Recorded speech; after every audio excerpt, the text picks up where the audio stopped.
everyone, to our latest edition of Cyber Shorts, a LinkedIn series brought to you by Secureworks, where we hold short, snappy conversations around cybersecurity. I'm honored to have back Alex Rose, who's our Director of Government Partnerships and our Counter Threat Unit research team. And Alex is here today to talk about some of the latest regulations coming out of CISA that's really talking about new draft rules on how to report a cyber incident as well as ransomware payments. I think what caught everyone's attention is the timelines. The draft ruling is now indicating that organizations will have 72 hours to report an incident and 24 hours to report payment. Now, first, Alex, I want to thank you because I know you read the 400+ page report and internalized it so we could have this conversation today and really bring some of these important updates to our audience. Yeah, I just got out my popcorn and was prepared for the thrilling things in front of me. And, I joke about it. I know that rulemaking, legislation, you think of the old Schoolhouse Rock video of how does a bill become a law, right? It's not always the most thrilling thing, but it is absolutely relevant. And I'm hoping that the time that I took to review those 400 to 500 pages will be boiled down here today with some key takeaways. We're gonna talk about a little bit in the weeds how things are evolving right now, but at the end, I'm hoping that you have a couple crucial key takeaways about what you need to be doing now to prepare your teams, but really your budget. What's the conversation that needs to be happening now between your team, your leadership, your board, and so on? Great. And let's go ahead and get started first by just giving everyone up to speed in terms of who is CISA and what has really been going on in terms of these regulations, because this just didn't happen overnight. No, not at all. So CISA, for everyone to know, is the Cybersecurity and Infrastructure Security Agency. It's an agency that is housed within the Department of Homeland Security, and it's responsible for leading the national effort to understand, manage, and reduce risk to the nation's cyber and physical infrastructure. It's the federal agency, the federal body looking after this space. And I think if we get to the heart of what we're talking about today, I think it's important to recognize over the past couple of years, we've heard a lot about a variety of laws and regulations that require organizations and businesses to report cyber attacks, breaches. We think about the SEC, the Securities and Exchange Commission rules that do several things, but among which the 72-hour reporting period, the 24-hour to report ransomware. This is a similar thing, and this is CISA as the federal agency's mechanism to be able to go out and understand what is going on, gather information. So great. So this has been going on for 2 years, which is why they were able to produce such a lengthy report. But let's fast forward. What do organizations need to know about today that really just came out? Yeah, and so like you said, it's been 2 years. 2022, you signed into law was the Cyber Incident Reporting for Critical Infrastructure Act. That is a mouthful. It's commonly referred to as CIRCIA. That's what you'll hear me say throughout this. But what has been happening over the last couple of years is the initial legislation was signed into law. There's been a public comment period, rulemaking period, and what we're seeing is this next milestone where I think that the proposed rules that we see today aren't necessarily what is going to be enacted next year, but they really give us a good look into who's going to have to report and what are they going to have to report on. The criteria in there is pretty robust, and I think we are now at this place of having a better understanding of who's going to be impacted. And so I know, because we did a cyber short on the SEC regulations, as you spoke about, how does CISA's regulations either complement or different? How can organizations really start to understand all the nuances of these regulatory pressures that they're facing right now? Yeah, and it's a lot, right? You have not only federal regulation, you have sector-specific regulation. There's a variety of different frameworks. And I think the important thing around CIRCIA is to recognize that there's an entire section of this rulemaking process that they call harmonization. They have an objective, a mandate to look at the variety of other regulatory requirements and reporting frameworks that are out there and figure out, are some of these duplicative of others? Should we allow an exemption for our reporting mechanism because it's already being done elsewhere? I think that's step one for them. Step two is really understanding at the heart of this regulation is bringing together insights so that we have a better understanding of the collective threat landscape. So what does CISA need to do in the meantime when they think about who might have exemptions or not? They need to establish the right sharing practices across federal government, across other industries and entities. So that way, if reporting happens over here, the key insights are still brought back so that the broader public-private partnership, the broader government can benefit from the information that's brought in. And so they're working on that harmonization piece. Where should exemptions exist? But they're also working on, okay, you've gathered information. I'm going to bring it in a way that's meaningful that we can then use to better protect businesses across the country. That's great. And I did look at CISA's page, and they've done a great job kind of breaking apart what it means for each sector. And I think we're going to put it in the chat today for everyone to reference. But can you maybe share a little bit more in terms of who's going to be impacted and who really needs to be prepared to report out on these new rulings? Yeah, ultimately, it's going to be a subset of what is defined as critical infrastructure sectors. Now, in the United States, this is 16 different sectors. It is a wide swath, a wide range of businesses and organizations across our country. And so you already said we'll drop a link in the chat. Navigate to that page. Take a look at what is going on. What are the different sectors? But I'd actually say that you should do two other things too. Within the critical infrastructure page, each sector has a sector-specific plan. This is really important because they're calling them covered entities. So the people that are going to have to report, the organizations that are going to have to report, are going to be defined by two things. There's going to be a size requirement in there or sector-specific criteria. Unfortunately, we don't have the time to dive through the sector-specific criteria for all 16 sectors. But if you navigate to that sector-specific plans page, you get additional insights into what this means. I think it's really important that we recognize critical infrastructure is not just about owning or operating critical infrastructure. There's a wide range of other things that put you or allow you to have that designation, right? And then the third piece there is take a look at the actual proposed language, the proposed rules. I'm not saying you have to, do what I did and go read 400 or 500 pages, but at the bare minimum, I would recommend that you say, okay, I understand I'm critical infrastructure. I understand the other sector specific guidelines. What does this mean for me? Do a control F, right? Search that document for your sector and read what the right and left limits are that they've laid out as of today for each subsector. That is going to really get you to the understanding of if this applies to you or not. The estimate is this is going to apply to well over 300,000 businesses across the country. And so I think that it's important that we all take a look and say, is this us? Am I going to have requirements to report here?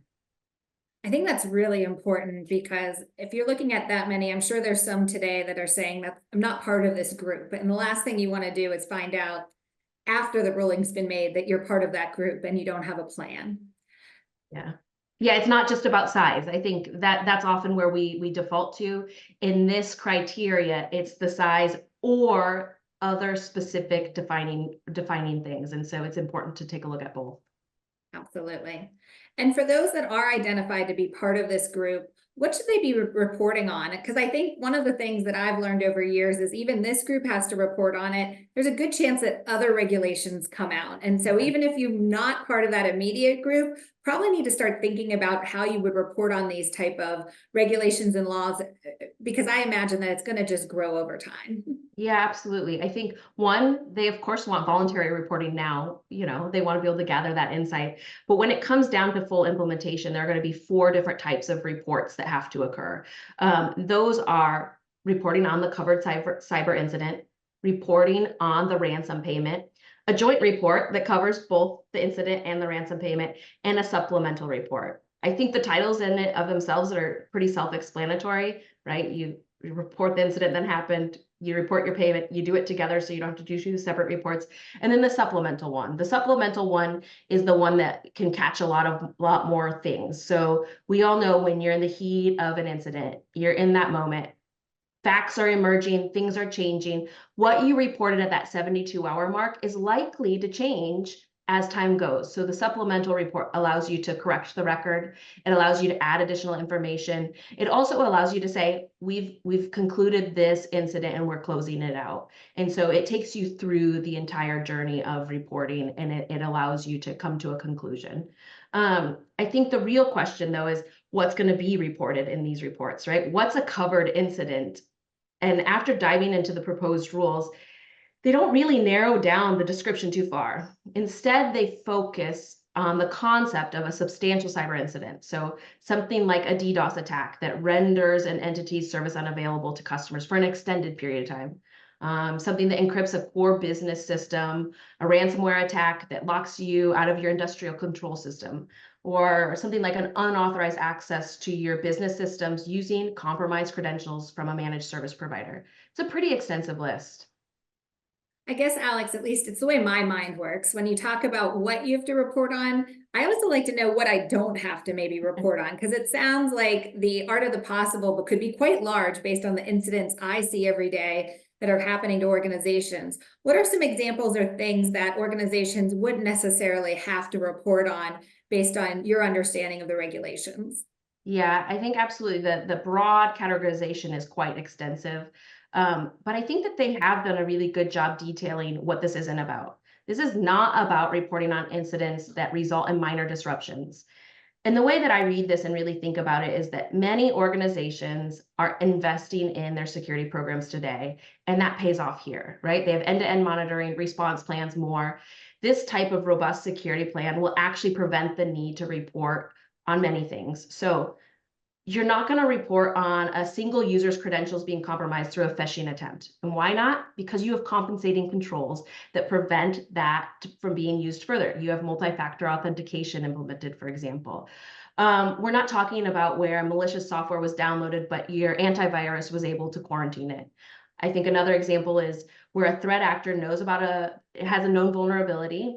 Unfortunately, you haven't been able to patch your systems, so they were able to get in, but you actually have extensive monitoring in place, network, endpoint, all of the above, that catches that exploitation. You're able to quickly detect and remediate it before significant follow-on activity occurs. The bottom line here really is they're looking to define a cyber incident so that it covers something that actually jeopardizes the integrity, confidentiality, or availability of information or information systems. I think that's great to know, because I think a lot of organizations are just wondering, how extensive is this for me? So with that, we know we've got about a year till these regulations come in. What should organizations start doing today? I have a feeling that many have been watching, waiting those 2-year periods, but now that everything is kind of put down to paper, how can they make sure they're prepared when these do become into effect? Yeah, the number one thing is take a look at the proposed language. Like I said, do a control find for your sector. That we are in a public comment period, and I strongly encourage folks to take this opportunity to potentially provide comment or at least know what's out there, right? The other thing that we would recognize or we would recommend organizations to do, and this isn't just in this case, this is across the board, but I think organizations that find themselves as with the designation of covered entities, you need to take a look at your incident response plans. Either create them, modify them, practice them, make sure that they're set up to help you respond in this kind of incident. You're going to have a reporting requirement. You're going to need information from your frontline analysts, but I doubt that's who you're going to ultimately have submit the report. Your response plan should have you thinking through, who are we going to have submit it? Is it going to be our own team? Are we going to do outside counsel? Is it going to be our security provider? Have that conversation, build it into your incident response plan. I think the other really major thing here is looking at the data retention requirements. And this is important a year out. We build budgets a year and more out, right? And so really having a conversation around, okay, what would we be required to retain? It's a subset of logs and other key information. You're going to be required to retain it for 2 years. How are you set up to do that now?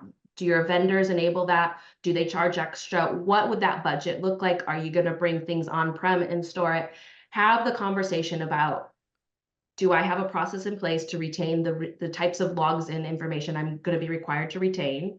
1, 2, what's the new cost going to be, or have I already accounted for that? And I can go ahead and tell my leadership that we've checked those boxes. We are in a secure space for it. And then the other one I'd say is Get to know your regional CISA reps. This isn't a plug necessarily for them, but I can tell you there's regional reps across the country, and they're a wealth of information. Part of the idea of this reporting function is that they can bring resources to the table when an incident does happen. The best time to know them is not in the middle of an incident, it's to know them now. And so navigate to the CISA page, look at the regional centers, reach out to those folks. If you're having a hard time getting a hold of anyone, let us know. I'm happy to make the introductions to be sure that you are aware of the resources available to you. No, I think that's great advice, regardless if you're preparing for regulation or not, right? Make sure that you have the plan, you're practicing the plan, you have the data you need should an incident happen, so you can really understand root cause and everything that's happened, and then know the resources around you. So I think that applies here, but it applies for everything. Well, Alex, I know there's a lot of information. Is there anything as we wrap up today that we didn't get to cover that you think is important for everyone to understand? Yeah, I think we touched on this briefly, but it's important to know the heart of this isn't just about information gathering, right? CISA has a mandate to take this information and make sure that the insights we glean, the technical insights, not your individual identifying information, but the technical insights we glean can be rapidly shared to better protect businesses across the country. We firmly believe in the value of public-private partnerships. We are seeing this work in real life and through like the Joint Cyber Defense Collaborative, of which we're a member. We see information being shared among, vendors in our space, public, private, government bringing stuff, and we see that actually having real world application, protecting customers today. We each have our own view, our own perch, our view of the world. We're lucky to have thousands of customers around the world. We do thousands of incident response engagements. Our aperture is really great. We have a firm grasp of the threat landscape, but it will be even more powerful as we bring those insights from the incidents that are happening. We know today the vast majority of incidents aren't reported, so we lose on that insight. We lose on that ability to potentially put protection in place for other businesses. You don't want it to happen to anyone, but if it does happen, how can we rapidly take that information and apply it? And I think that's at the heart of what's going on here. Ultimately, there are business implications, regulation things you need to consider, but it is done with this aim to better put protection in place. And that is the focus that we have here. Thank you, Alex. I think that last point is really important. When it comes to fighting against cybercrime, it is a community that needs to come together. And so these regulations and rulings are not meant to penalize someone, versus it really is to make sure that our defense is that much stronger based on information and knowledge, because that's the only way we're going to combat what's out there and every organization is facing. Yeah, absolutely. Well, Alex, thank you again, not only for your time today, but the time to really digest. That was a great summary of quite a lengthy, intense document that came out. Any organization that would like to learn more, please do visit the CISA website. As I said, there's a lot of great information out there. But if you're interested in making sure that your full incident plan is reviewed, that you have a plan in place should something happen, that you're practicing and exercising, it's just one of the solutions that Secureworks does provide for our customers, along with the opportunity to really go ahead and offer extended detection and response activity should you be in need. So again, Alex, thank you. And I hope everyone checks out the secureworks.com website. Thanks, Have a great day. Bye.